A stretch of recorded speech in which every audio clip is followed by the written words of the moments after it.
그 주용 주용 열심히 공부할 거야 안 할 거야? 할 거죠? 그럼 내일도 올 거야 안 올 거야? 올 거예요? 알았어요. 자, 우리 그 원래 수업이 토요일 날 지금이지 1시 반에 있고 그 다음에 일요일 날 2시 반에 있잖아요. 그래서 일요일 2시 반에서 5시까지 하잖아요. 이렇게 하잖아요. 그래서 우리가 맨날 이렇게 했었잖아요. 이렇게 했었는데 방학 기간에는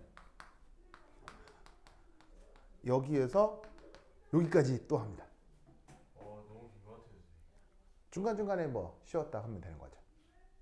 2시 반 수업이랑 5시 수업 같은 수업. 당연히 내용이 다 다릅니다. 계속 진도 나가는 수업. 그 여기 시간표에는 5시 반부터. 이제 뭐냐면 그 2시 반. 그치. 5시 반. 5시 반. 8시까지요? 그럼요.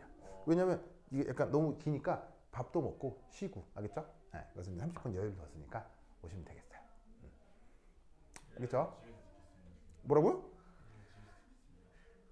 내일은 없어요. 내일은 아직 내일은 방학 기간이 아니니까요. 내일까지. 방학하고 왜 안 오는데요? 너무 길어요, 선생님. 길기는 뭐 와서 저기 송이랑 놀면 되잖아요. 선생님이랑 놀면요. 응. 재밌는데요. 6시간 버틸 수 없어요, 제가. 5시간인데요. 버틸 수가 없어요. 왜 재상이하고 놀면 되잖아요. 한 3시간 반쯤 하면 쓰러질 것 같아요. 그거 와서 자요 그냥 그러면. 그건 예의가 안 되죠. 알았어요. 네, 어. 죄송한데 시간표에는 그냥 딱 5시 반부터 7시 반. 왜냐면 이거는 내가 그냥 여러분들을 위해서 그냥 하는 거거든요. 감사합니다. 예, 그래서 거기 안 써 있는 거예요. 그냥 오시면 돼야겠죠? 오시면 되겠죠? 그래서 쭉 하면 돼. 알겠지? 쭉 하면 돼. 그래서 이번 주는 아직 방학이 아니니까 이렇게만 하고 다음 주부터 이렇게 한다 이런 얘기. 알겠죠? 끝날 때까지. 시우 오세요. 알겠죠? 고민을 좀 뭐라고요? 고민을 좀 고민은 무슨 뭐 자기 고민하는 쌤이 고민하게? 이상한 사람이네? 문화 선생님 좋아하시나요? 뭐라고요? 문화 선생님 고민하는 쌤도 아닌데 왜 고민하고 그래요? 아쉽게 됐나? 그래. 하여튼 그래. 자, 보자. 자, 그 다음. 일반화학 초반에 나오는 얘기 중에 또 중요한 게 원자에 대한 연구가 되겠죠.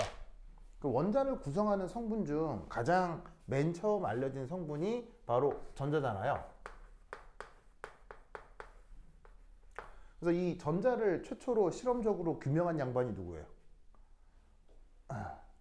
전자를 규정한 양반. 바로 실험적으로 규정한 양반이 바로 톰슨이죠. 그래서 이제 그때 연도가 1897년이래요. 지금 1900, 한 100년 전이에요? 한 150년 전쯤 되나? 와, 대단하다, 그죠? 진짜 완전 옛날이다. 이때 이 근처 이때 아마 일본은 메이지 유신이 됐을 거고, 우리나라는 뭐 이렇게 참 역사의 소용돌이로 빨려 들어갈 그럴 때였을 거고요. 일본이 요쯤 에도 시대가 막을 내리고 메이지 유신으로 이제 막 서양 물물을 받아들이고 할 그때 이제 영국 지구 반대편 이 영국 사람이죠. 영국에서는 톰슨이 요 실험으로 이제 노벨상을 받는 거죠.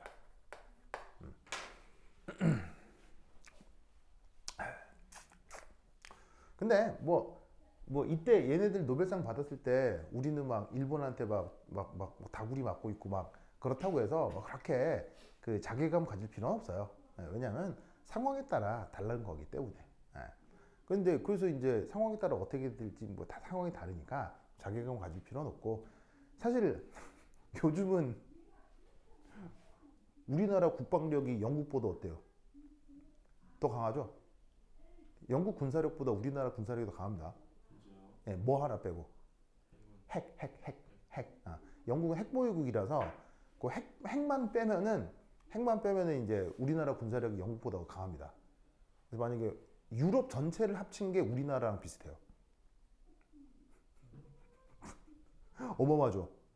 왜냐면 그 유럽이라는 나라가 그동안 모든 국방을 미국한테 일임했기 때문에 국방력을 안 키운 것도 있고 그것도 있고 이제 또 하나는 우리나라가 미친 듯이 국방력을 키웠고 국방과 경쟁력을 키웠고 뭐 그래서 지금 상황은 완전 다르기 때문에 뭐 그리고 이제 또 막 우리는 핵이 없어도 거의 핵이 있는 거랑 비슷해요.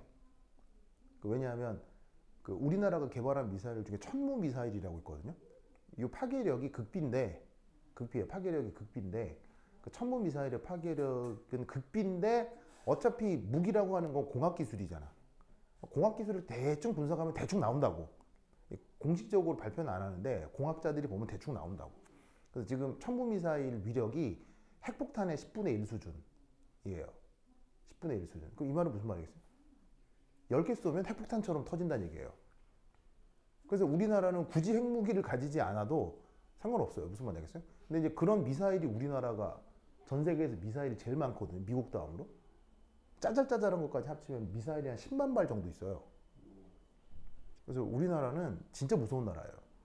그래서 이제 이때 막 일본 메이주진 해가지고 막 거기서 이토 히로부미 이런 새끼들이 막 사스마 원에서 막 나와가지고 저 옆나라 조선 침공해 볼까 막 그럴 때 막 우리는 이때 여때니 막 민비하고 막 거기 누구냐 대원군하고 막 권력 다툼하고 막 그럴 때 조선 말기 때 이제 경제는 피폐해지고 막 그럴 때 이제 지구 반대편에서 노벨상 받고 그러면 이제 막 자기가 막 우리는 왜 이러는데 그냥 상황이 그랬다는 거예요. 무슨 말 알겠어요? 네.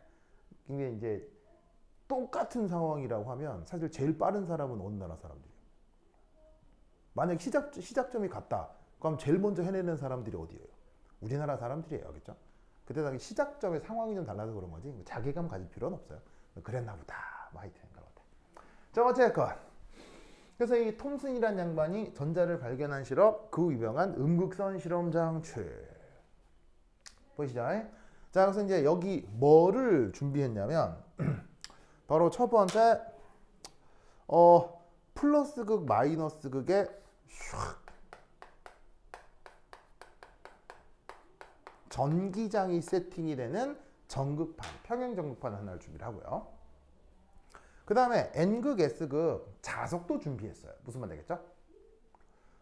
그래서 지금 이 실험은 뭐냐면 우선 첫 번째 1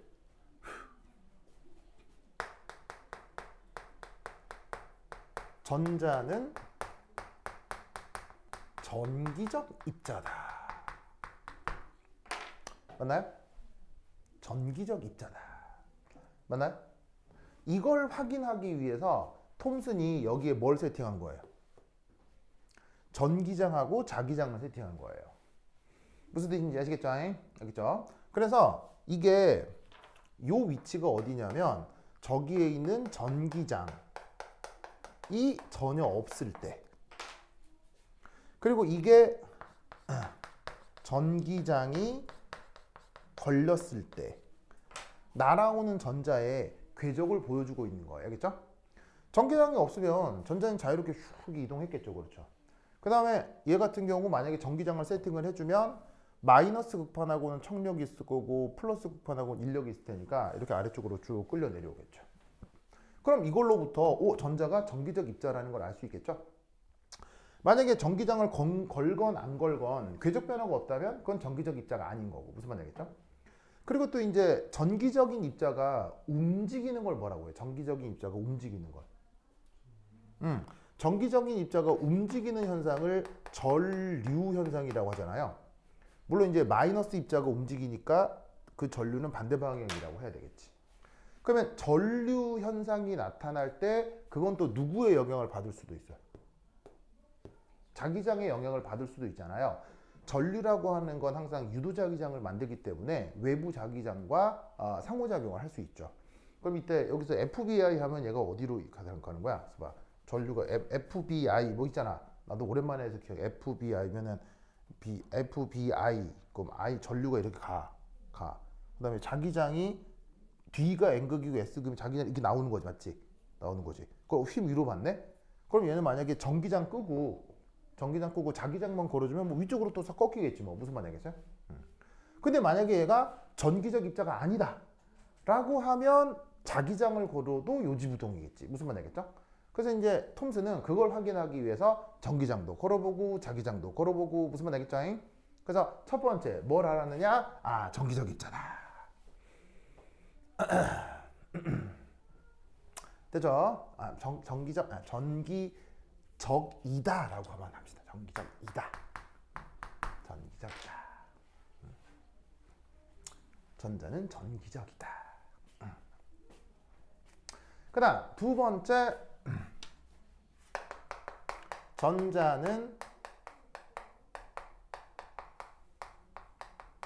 질량을 가진 입자다.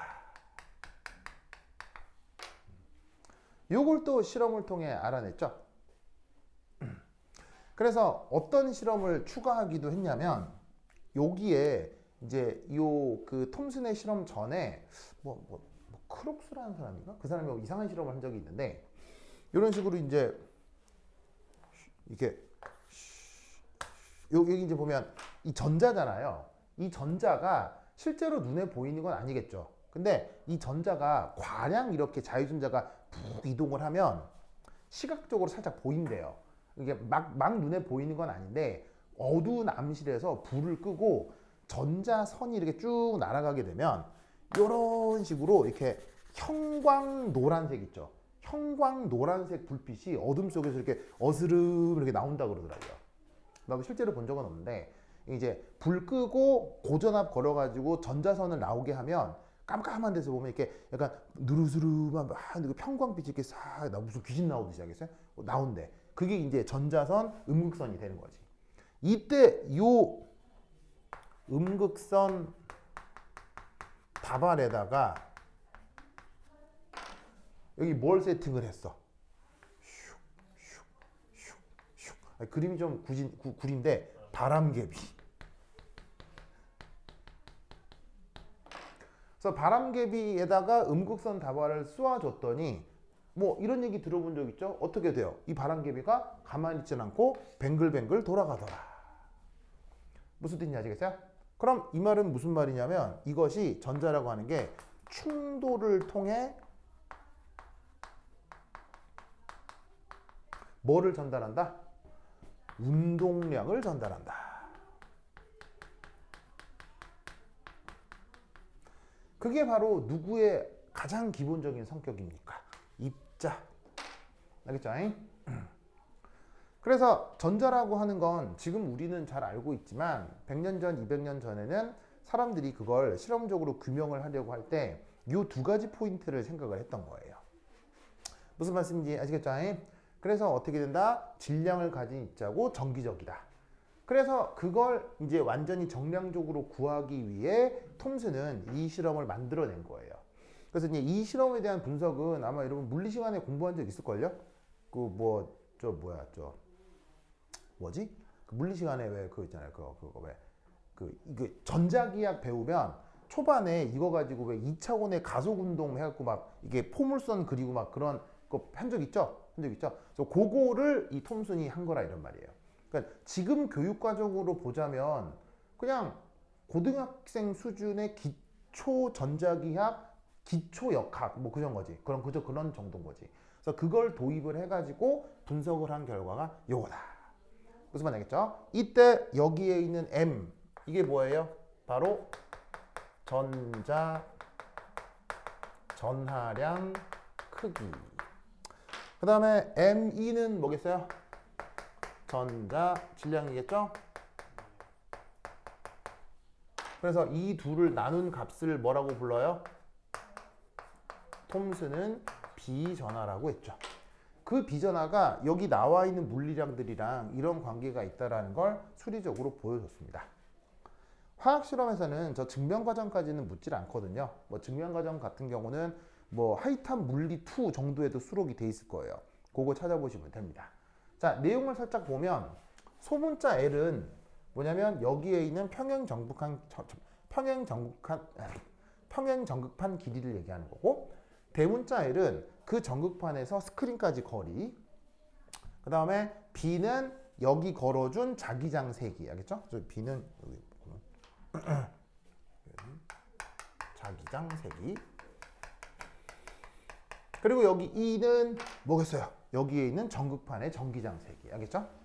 그런데 실험을 하다 보면 기본적으로 여기서부터 여기까지가 이게 보통 고정된단 말이에요.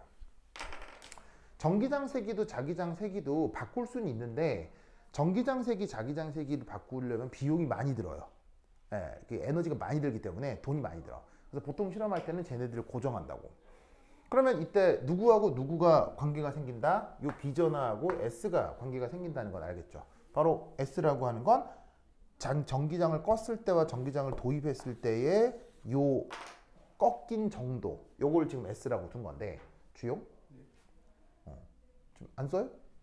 쓰고 있어요? 쓰고 있습니다. 열심히 써야죠. 있습니다. 써. 그래서 여기서 우리는 어떤 사실을 또 알 수 있냐면 바로 이거죠.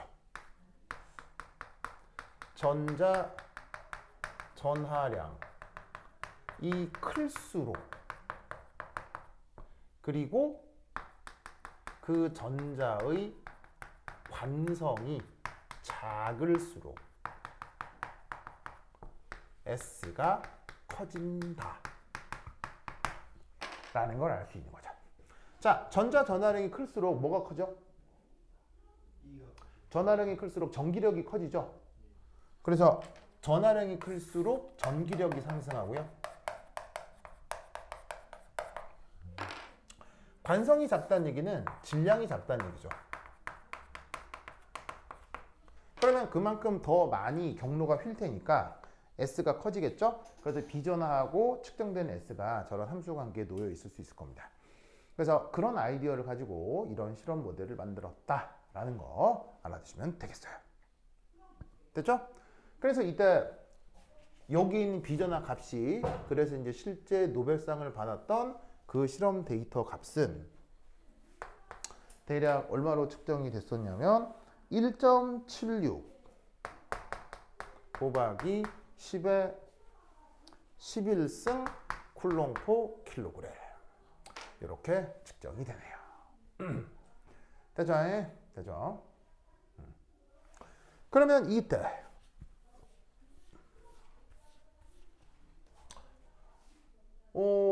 톰슨은 전자를 발견하고 노벨상을 받았죠. 그 다음 톰슨은 뭘 했을까요? 그 다음 톰슨은 뭘 했을까요? 이게 시험에 나와요. 그래서 이 얘기하려고 지금 밑밥 깐 거예요. 톰슨은 전자 발견했죠. 그 다음 뭐 했을까요? 톰슨이 양성자를 했다고요? 양성자는 다른 사람인데 양성자 누구야? 양성자 발견 누구더라? 골드슈타인 알겠죠? 골드슈타인하고 러더포드요. 러더포드. 자, 음극선 실험으로 전자를 발견한 톰슨은 그 다음 뭐 했을까요? 재성아 뭐 했을까요? 바로 3. 이것 때문에 요거 하는 거예요. 세 번째 바로 원자 모델을 제시했습니다. 원자 모델을 제시했어요. 자, 톰슨보다 앞선 원자 모델이 누구죠? 톰슨보다 앞선 원자 모델. 바로 달턴 거죠? 자, 달턴 모델은 뭐냐면 이합 해가지고는 쪼갤 수 없는 질량 단위로 원자를 규정했어요. 맞죠? 맞죠? 그런데 톰슨은 원자 모델을 어떻게 제시했어요? 무슨 모델이라고 해요? 바로 그 유명한 푸딩 모델을 제시하죠. 그래서 푸딩 모델이라고 하는 게 뭐냐면 짜잔,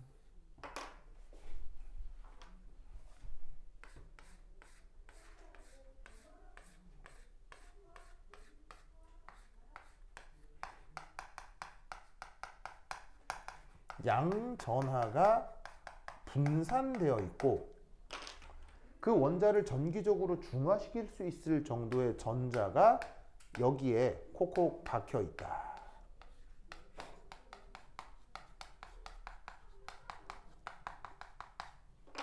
이런 식의 표현이 바로 톰슨이 제시한 푸딩 모델입니다. 그러면 결론적으로 우리는 알잖아요. 푸딩 모델이 맞는 건지 틀린 건지. 맞아요, 틀려요? 틀렸죠. 그래서 푸딩 모델은 틀린 건데 왜 노벨상까지 받은 사람이 이렇게 제시했을까요? 그리고 이게 아무런 의미가 없는 걸까요? 왜 톰슨은 이런 지금 관점에서는 약간 우스워 보이는 이런 모델을 제시할 수밖에 없었을까요?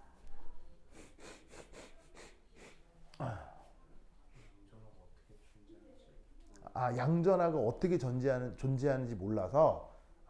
그렇죠. 그 양전하의 존재 방식이 이후 발견되는 원자핵이잖아요. 그런데 톰슨 시기에는 원자핵이라는 말이 있어 없어요? 없죠. 그러니까 원자핵의 존재 방식이라는 개념 자체가 없는 거예요. 그러니까 그런 생각 자체가 존재하지 않기 때문에 그런 이유 때문은 아닐 거예요.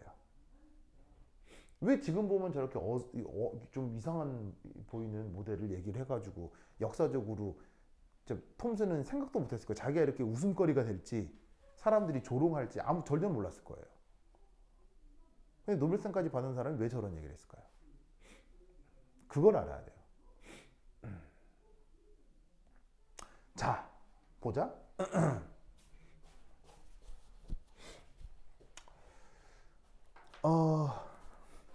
여기 음극선에서 이게 존재하는 이 전자 있죠. 이거 어디서 어디서 튀어나온 거예요? 주영아? 이 전자 어디에 있던 거예요, 원래? 그냥 전자라고 그렸는데 난데없이 실험해야지. 자, 전자 등장. 이렇게 했을까요? 어디서 끌어온 걸 거 아니에요. 이 전자 어디서 온 걸까요? 바로 직전의 어떤 도선에서 얘를 출발시킨 거예요. 그러면 그 직전의 도선도 물질이죠. 그리고 그 물질도 뭐로 구성되어 있겠어요? 원자로 구성되어 있겠죠. 그럼 이 전자는 어디서부터 온 걸까요? 이 전자는 어디서부터 온 걸까요? 원자예요.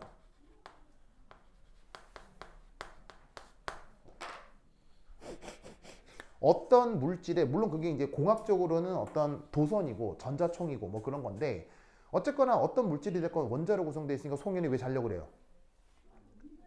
자려고 그랬잖아. 괜찮아요? 그래. 주용? 네. 허리 돌리기 한번 할래? 괜찮아요?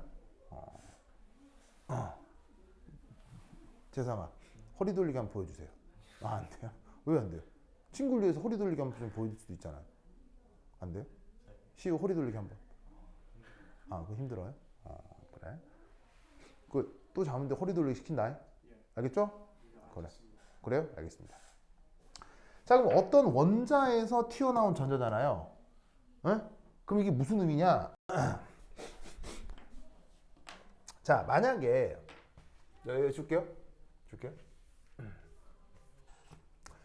어느 산에 이제 등산하러 올라갔더니 커다랗게 바위가 있어요. 자, 그러면 사실 우리 자연계에 존재하는 바위만 봐도요, 쟤는 순물질이에요, 혼합물이에요? 순물질이에요, 혼합물이에요? 바위만 딱 봐도요, 뭔가 물론 그런 것도 있지만 좀 흔치 않게 있긴 하지만, 보통 보는 바위는 뭐가 매끈하고 퀴래요. 뭐가 얼룩덜룩해요. 얼룩덜룩 하잖아요. 사실 엄밀한 의미로 우리 자연에는 순물질은 존재하지 않습니다. 엄밀한 의미로 아시겠어요? 우리 자연에는 순물질이 존재하는 건 아주 어렵습니다. 이유는 엔트로피 때문에요. 순물질 상태라고 하는 건 엔트로피가 높은 상태입니까? 낮은 상태입니까? 엔트로피가 낮은 상태죠. 그런데 우리 자연은 엔트로피를 낮추려고 합니까? 커지게 하려고 합니까? 엔트로피가 증가하는 경향성이 있잖아요. 그러니까 우리 자연계에 순물질이 존재하는 것은 엔트로피 반하기 때문에 우리 자연계에는 기본적으로 순물질이 존재하지 않는 겁니다. 알겠죠? 그런데 이제 그걸 인간이 애를 써서 인간이 순물질을 만드는 거지 원래 자연에는 다 혼합물이라는 얘기죠. 알겠죠? 그래서 이제 어떤 바위 덩어리를 딱 봤더니 왜 바위에 또 다른 암석 같은 게 이렇게 딱 혼입되어 있는 이런 경우 뭐 심심찮게 볼 수 있잖아요. 큰 돌인데 여기 또 다른 조석의 돌이 껴들어가고 그런 거 있잖아. 이때 만약에 이 돌이 탁탁하면 막 화강암이나 편마암처럼 딱딱하면 이거 손가락으로 끓는다고 해서 빠져나와 안 빠져나와? 빠져나올 리가 없지. 무슨 말 알겠어요? 그런데 얘가 하필 퇴적암이야. 퇴적암 정도면 이렇게 삭삭삭 긁으면 빠져나와 안 빠져나와? 빼낼 수 있지. 무슨 말인지 알겠어요? 퇴적암 정도면 이렇게 막 망치 같은 걸로 이렇게 하면 이렇게 쏙 빼낼 수 있잖아. 무슨 말인지 알겠어요? 근데 뭔 말 하는지 알겠어요? 잘 봐. 이 전자가 어디로부터 온 거야? 원자로부터 온 거지. 그러면 원자 안에는 반드시 뭐가 있어야 돼? 전자가 있어야 된다고. 그런데 달턴은 이 원자라고 하는 게 몰랑몰랑하다라고 가정한 거야? 딱딱하다라고 가정한 거야? 딱딱하다고 가정한 거라고. 그러면 여기 박혀 있는 어떤 성분을 빼낼 수 있다는 얘기야? 못 빼낸다는 얘기야? 못 빼낸다는 얘기인 거지. 무슨 말인지 알겠어요? 즉 달턴이 생각하는 이 원자 모델은 딱딱한 거라고. 그런데 그 원자로부터 뭘 뽑아냈어? 전자를 뽑아냈지. 이 말은 이 원자가 딱딱하다는 얘기야? 몰랑몰랑하다는 얘기야? 몰랑몰랑하다는 얘기인 거라고. 무슨 말인지 알겠어요? 즉 푸딩 모델이라고 하는 건 원자가 유동성을 갖는다는 얘기인 거예요. 무슨 말인지 알겠어요? 더 이상 원자가 파괴 불가한 모델이 아니라는 거예요. 무슨 말인지 알겠습니까? 즉 톰슨 역시 제가 푸딩인지 뭐 디저트인지 그게 관심이 있었던 게 아니고 과거의 딱딱했던 모델이 아니라 원자 모델은 내부 구성 성분을 분해할 수도 있는 유동적 모델이다라고 말을 한 거라는 거예요. 그게 이제 와전됐다고 할까, 뭐 중간에 누군가의 첨언이 됐다고 할까, 그게 푸딩이 되고 막 수박 모델이 되고 이렇게 되는 거죠. 무슨 뜻인지 아시겠어요? 그래서 여기에 있는 이 푸딩이라는 뜻은 진짜 디저트 푸딩 그걸 얘기하는 게 아니고 원자가 기존의 아이디어와는 다른 유동성을 가지고 있다라는 뜻으로 썼던 말인 거예요. 뭐 뜻인지 아시겠죠? 알겠죠? 그리고 어쨌건 전기적으로 중화는 되어 있어야 되니까 마이너스 입자가 발견됐으니 그것을 상쇄시켜 줄 수 있는 플러스 전하가 분포되어 있겠지 정도로만 얘기를 한 거라 이런 말입니다. 뭐 뜻인지 아시겠죠? 알겠죠?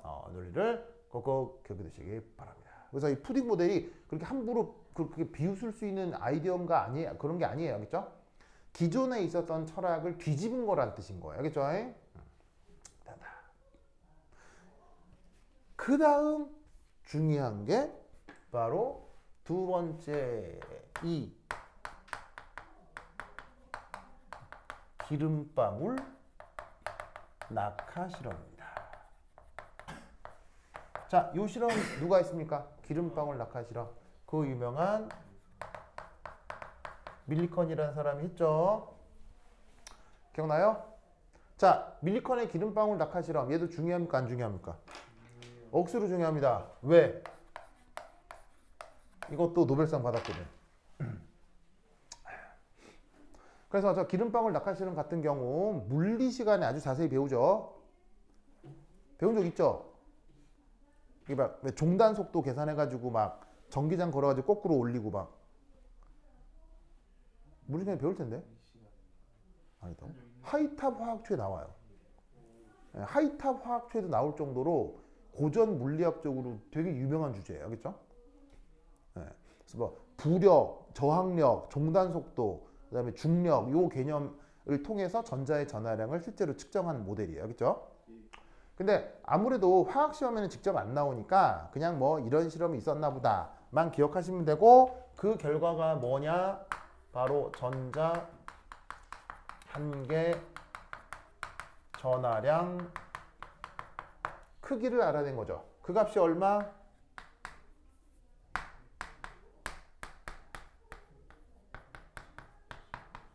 요렇게 뭐 숫자 외울 필요는 없는데 뭐 엄청나게 많이 나오는 숫자라 뭐 자연스럽게 뭐 기억이 될 수도 있어요. 전자 하나 전하량 크기가 어느 정도라고요? 1.6 곱하기 10의 마이너스 19승 쿨롱 하겠죠? 자, 그런데 밀리칸 전에 톰슨에 의해서 비전하 값이 알려져 있었잖아요. 그럼 여기다가 전하 넣으면 뭐까지 알 수 있다는 얘기예요? 전자 한 개 질량도 알아낼 수 있다는 얘기죠.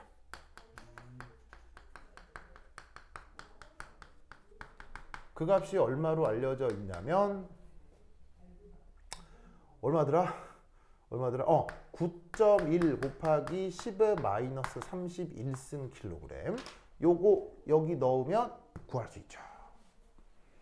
알겠죠? 그래서 조업적으로 밀리칸 역시 노벨상을 받았습니다.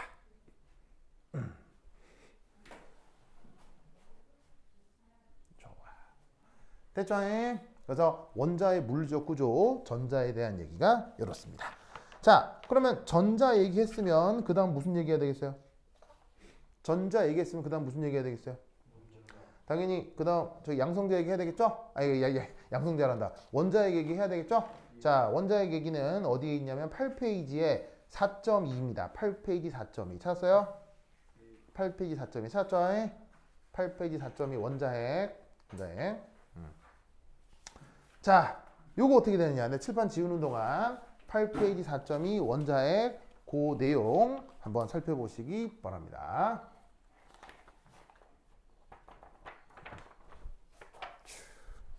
왜? 그래요?